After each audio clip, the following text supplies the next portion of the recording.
Prodi Tadris Ilmu Pengetahuan Sosial Universitas Islam Negeri Sumatera Utara, Medan. Dan saya di sini melakukan visit di Istana Niat Lima Laras yang berada di Kabupaten Batubara. Baiklah, dan saya akan menjelaskan sejarah singkat Istana Niat Lima Laras ini. Istana Niat Lima Laras adalah salah satu istana kerajaan Melayu pesisir yang berada di Kabupaten Batubara, Provinsi Sumatera Utara.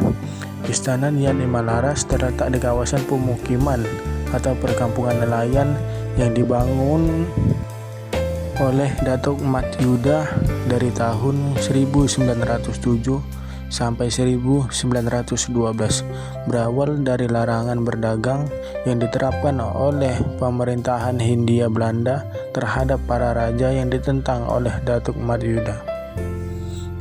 Dan Datuk Mat Yuda sendiri adalah Raja Kerajaan Lima Laras yang ketujuh, yang bertahta pada tahun 1883 sampai 1919. Larangan berdagang tanpa alasan yang jelas oleh pemerintah Hindia Belanda disinyalir akibat dari imbas monopoli perdagangan hasil bumi. Dan bila ada yang melanggar kebijakan tersebut, maka armada berserta isinya akan ditarik paksa oleh pemerintahan Hindia Belanda. Datuk Mat Yuda sering berdagang hasil bumi atau kopra, damar, dan rotan ke Malaka, Malaysia, Singapura, dan Thailand. Datuk Mat Yuda sendiri sering berhadapan dengan pemerintahan Hindia Belanda akibat dari kebijakan tersebut, sehingga timbullah niat atau nazar Datuk Mat Yuda untuk membangun sebuah istana apabila dapat berhasil dengan selamat. Dan ternyata Datuk Mat Yuda sendiri dapat berlabuh ke pelabuhan Tanjung Tiram dan juga memiliki untung besar dari berdagang hasil bumi.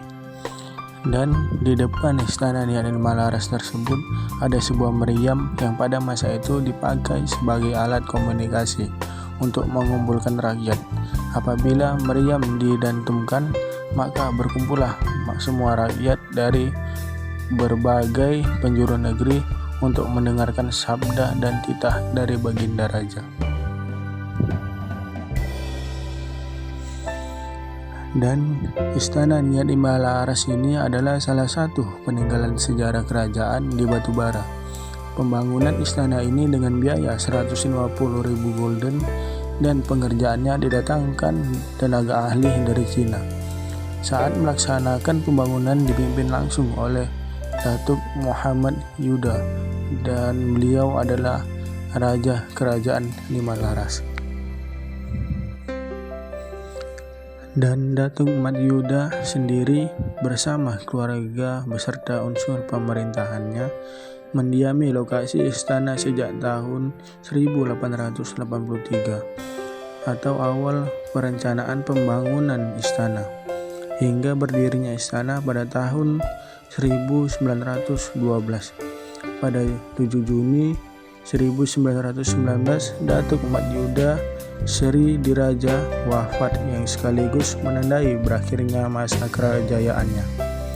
Setelah Datuknya Yuda Seri Diraja wafat, maka yang menggantikannya adalah Datuk Abdul Ghani, keturunan Raja ke-12. Pada tahun 1923, Istana Niat Lima Laras mengalami kemunduran. Namun pada tahun 1942, tentara Jepang masuk Asahan dan menguasai istana. Pada saat itu juga keluarga kerajaan beserta keturunannya harus terusir dari istana.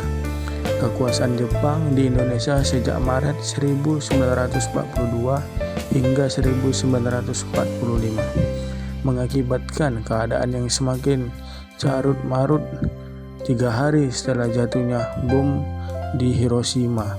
Soekarno memproklamasikan kemerdekaan Indonesia.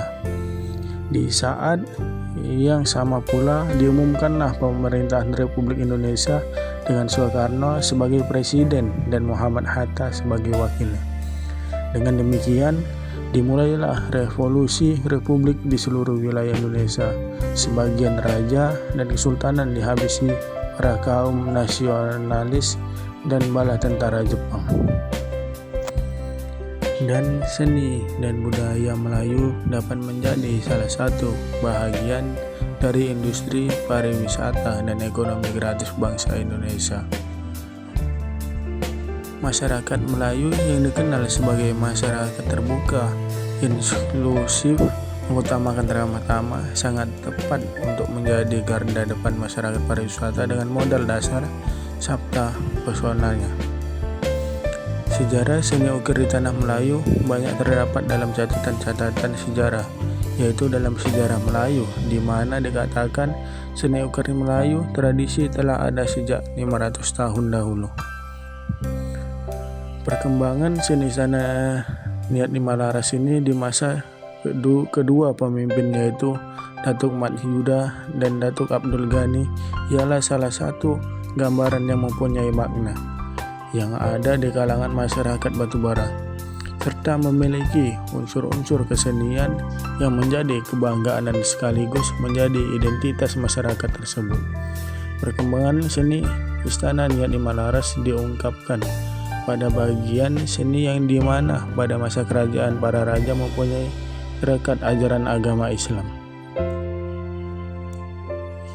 Selain itu, para raja mencantumkan nasihat-nasihat Islam dengan mengungkapkannya ke salah satu bagian corak seni.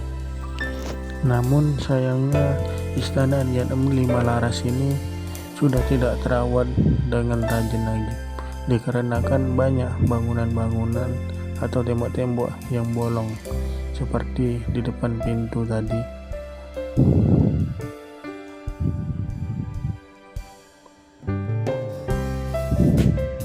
Dan walaupun bangunan ini sudah berumur ratusan tahun, tetapi masih tetap kokoh.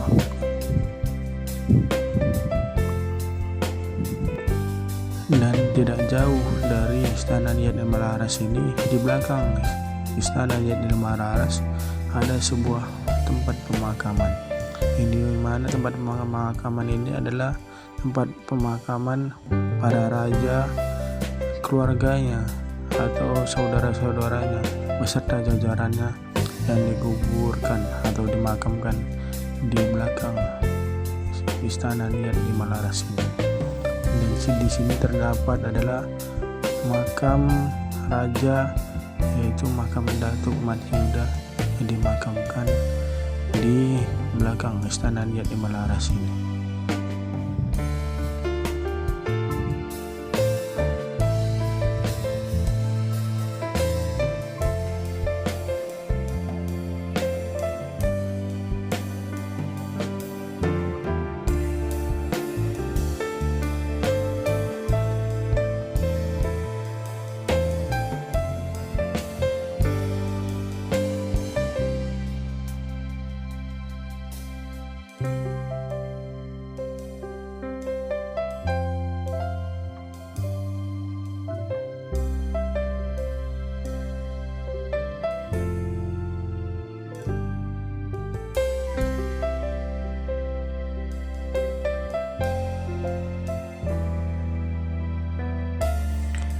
Dan itulah yang bisa saya ceritakan sejarah singkat Istana Niat Lima Laras.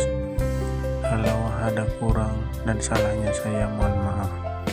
Dan terima kasih kepada teman-teman yang sudah mendengarkan atau menonton video